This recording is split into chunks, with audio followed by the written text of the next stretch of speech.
बिस्मिल्लाहिर्रहमानिर्रहीम। अस्सलाम वालेकुम dear students, I am Sajid Ali, your maths teacher. Dear students, आज 7 मई 2021 है और डायरी के मुताबिक हमारे पास रिव्यू एक्सरसाइज 11 है और इस एक्सरसाइज में बेटा MCQs हैं और क्वेश्चन नंबर 2, 3 है, वो भी हमने यहाँ सॉल्व किए हैं। तो पहला बेटा ये क्वेश्चन है MCQ का, sine into 90 minus 60 is equal to cos 60। Cos 60 के इक्वल होता है, ये बी ऑप्शन है। उसके बाद देखें बेटा सेकंड है, tan 60 इज़ इक्वल टू, हम इसको लिख सकते हैं tan 90 माइनस 30। तो अब tan जो है बेटा, अगर ये 90 माइनस 30 लिखें तो ये cot के इक्वल होता है, cot 30 के, यानी इसमें tan 90 ख़त्म हो जाएगा तो 30 बचेगा, 30 और इसके साथ cot भी लगाना होगा। उसके बाद चलते हैं third, the inverse of sine theta, sine का उलट बेटा कोसिकेंड होता है, ए ऑप्शन है। The inverse of cos theta, cos का उलट सीकेंड थीटा होता है। 5 है, the inverse of tan theta, tan का उलट बेटा कॉट होता है, inverse. The value of sine 30, तो वो है बेटा 1/2। अगर आप साइंटिफिक कैलकुलेटर से भी साइन लिखकर 30 प्रेस करेंगे तो 0.5 आ जाएगा, यानी कि 1/2। उसके बाद 7 है बेटा, द वैल्यू ऑफ कॉस 60, ये भी 1/2 है, बी ऑप्शन है। Number 8, the value of sine 60 is 3 का square root by 2, C option है। Number 9, the value of sine 90, calculator से भी चेक कर सकते हैं, साइन 90 आप करेंगे 1 आएगा। और जो 10 है बेटा, the value of tan 45 is 1। Number 11 और ये लास्ट MCQ है, the value of cos 45 degree is 1/2 का स्क्वायर रूट, बी ऑप्शन है। बेटा ये जो टेबल है आपको पहले भी मैंने समझाया था, तो उस टेबल को भी आप अच्छे तरीके से समझ लेंगे। पेज नंबर 184, इसके अंदर साइन भी है, cos भी है, tan भी है और कुछ वैल्यूज़ हैं इनकी 30, 45, 60। वैसे तो ये 0 के साथ भी हम कर सकते हैं, साइन 0, 90 की वैल्यूज़ भी, ये आगे जब आप बड़ी क्लासेस में आएंगे तो ये वहाँ आपको समझा दिया जाएगा। अब हम चलते हैं क्वेश्चन नंबर 2 की जानिब। क्वेश्चन नंबर 2 में बेटा 2 sine 45 plus cos 45 degree given है, हमने इनकी वैल्यू फाइंड करनी है। देखें 2 की जगह बेटा 2 आ जाएगा, साइन 45 जैसा कि मैंने आपको अभी बताया है कि टेबल है, उसको अच्छी तरह आप तैयार कर लें। तो साइन 45 की जगह आप लिखेंगे 1/2 का स्क्वायर रूट, प्लस कोस 45 की वैल्यू भी बेटा सेम है, 1/2 का स्क्वायर रूट। ब्रैकेट में जब मल्टीप्लिकेशन होती है फ्रैक्शन के साथ, तो ये जो है 2, ये 1 के साथ मल्टीप्लाई होगा, 2 1 2/2 का स्क्वायर रूट, 1/2 का square root as it is. अब देखें इनका हमने सम करना है, सम करने के लिए जो है बेटा एलसीएम लेते हैं। अब एलसीएम इन दोनों का सेम है, यानी जो नंबर है 2 का स्क्वायर रूट है, यहाँ भी तो इनका एलसीएम भी यही आएगा, 2 का स्क्वायर रूट। और जब सेम नंबर हो, एलसीएम भी वही आ जाए, तो ऊपर वाले नंबर भी बेटा एज इट इज़ हम लिख देते हैं, 2 + 1, तो ये आपका आंसर आ गया 3/2 का स्क्वायर रूट। ठीक है बेटा। उसके बाद चलते हैं सेकंड पार्ट की जानिब।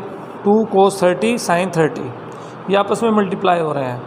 जब आप देखें कि दरमियान में कोई साइन नहीं है, प्लस या माइनस का या डिवाइड का, तो वो मल्टीप्लाई होते हैं, ये अंडरस्टूड है। तो आप बेटा 2 लिखेंगे, cos 30 की वैल्यू 3 का स्क्वायर रूट बाई 2, sin 30 की वैल्यू 1/2, आपस में मल्टीप्लाई हो रहे हैं। तो 2 को 3 का स्क्वायर रूट से मल्टीप्लाई करेंगे तो 2 × 3 का स्क्वायर रूट आएगा, और जब 1 से करेंगे तो इससे फ़र्क कोई नहीं पड़ेगा। या आप ऐसे भी समझ सकते हैं कि ये जो 2 है और ये जो 2 है आपस में कैंसिल हो जाएंगे, और बाकी जो बचेगा आंसर 3 का स्क्वायर रूट बाई 2। पहले आप मल्टीप्लाई करके कटिंग कर दें, या कटिंग कर दें उसके बाद मल्टीप्लाई कर दें, तो बात एक ही है, 3 का स्क्वायर रूट बाय 2। अब चलते हैं हम थर्ड पार्ट की जानिब। तो ये है बेटा 2 साइन 45 प्लस 2 कोस 45, यहाँ आप देख सकते हैं प्लस है तो मैंने प्लस लिखा। 2 साइन 45 के साथ मल्टीप्लाई करेंगे, साइन 45 और कोस 45, ये वैल्यू बेटा 1/2 का स्क्वायर रूट है, अंडरस्टूड है। अब आप देखें फ्रैक्शन में मैंने अभी जैसा बताया है, मल्टीप्लाई करेंगे तो 2 1 2, 2 1 2, और एलसीएम जो है वो सेम है, यानी इन दोनों का जो डिनोमिनेटर है सेम है, वही आपका एलसीएम होगा। और जब सेम एलसीएम होता है, सेम नंबर होते हैं डिनोमिनेटर में, एलसीएम लिख दिया जाता है, तो ऊपर के जो नंबर है वो भी बेटा ऐसे हम लिख देते हैं 2 + 2 4, तो 4/2 का स्क्वायर रूट ये आपका आंसर आया। अब हम चलते हैं फोर्थ पार्ट की जानिब बेटा, tan 45 cot 45। तो ये याद रखना है आपने बेटा, tan और cot एक दूसरे का इन्वर्स हैं, यानी tan θ = 1/tan 45। ठीक हो गया, tan 45 यहाँ लिखा। अब देखें, ये हमें पता होना चाहिए कि जो tan 45 है उसकी वैल्यू क्या है, वो होती है 1। तो आपने यहाँ 1 लिखना है, इधर 1 ऑलरेडी है, यहाँ भी आप 1 लिखेंगे, तो 1/1 1 आएगा, और जब आप 1 को 1 से मल्टीप्लाई करेंगे तब भी आंसर 1 ही आएगा। ठीक हो गया जी। अब हम चलते हैं क्वेश्चन नंबर 3 की जानिब। तो बेटा क्वेश्चन नंबर 3 में है sin 45 + cos 45। बार बार ये वैल्यू आ रही है, ये आपको अब याद हो जानी चाहिए।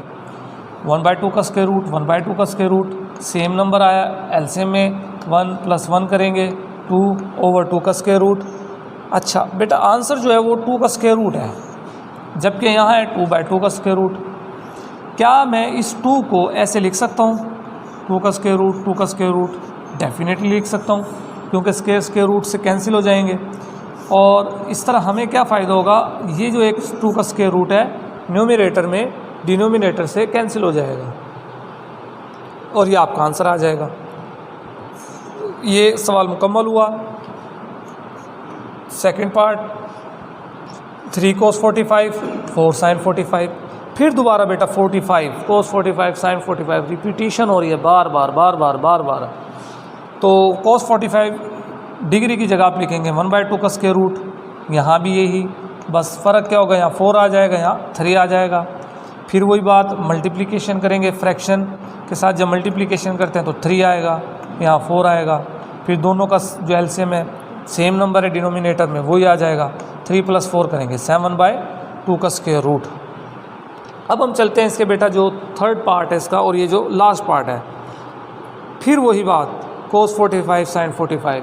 अब यहाँ 3 के साथ है, 4 के साथ है, इस पार्ट के अंदर 5 और 3 के साथ है, तो इक्वल का साइन लिखेंगे आप, सॉल्यूशन लिखेंगे, और 5 cos 45 की वैल्यू माइनस साइन 3 sin 45 की वैल्यू, 5 × 5 3 × 3। अब 2 का स्क्वायर रूट लिखेंगे, सेम डिनोमिनेटर है, वही एलसीएम आएगा, 5 - 3, 5 में से 3 गया बेटा 2 बचेगा, 2/2 का स्क्वायर रूट। और यहाँ भी वही काम होगा जो यहाँ मैंने किया है, यानी अब 2 है ऊपर और नीचे 2 का स्क्वायर रूट, तो अब 2 को आप 2 मरतबा लिखेंगे, ठीक है, स्क्वायर रूट की फॉर्म में। फिर ये एक स्क्वायर रूट से कैंसिल हो जाएगा और ये आपका आंसर आ जाएगा। ठीक है बेटा, तो ये आज का लेक्चर कंप्लीट हुआ। उम्मीद है बेटा आपको हर चीज़ क्लियर हो गई होगी। अब आपने क्या करना है, इन सवालों की बार बार प्रैक्टिस करनी है, क्योंकि बेटा आपने सुना हुआ है practice makes a man perfect, और प्रैक्टिस भी आपने परफेक्ट करनी है। तो ये जुमला याद रखना है, practice makes a man perfect. तो इंशाल्लाह उम्मीद है आपको ये बातें समझ आ जाएंगी। फिर भी अगर आपको कोई बात समझ ना आए तो आपने मुझसे रब्ता करना है। अल्लाह हाफ़िज़।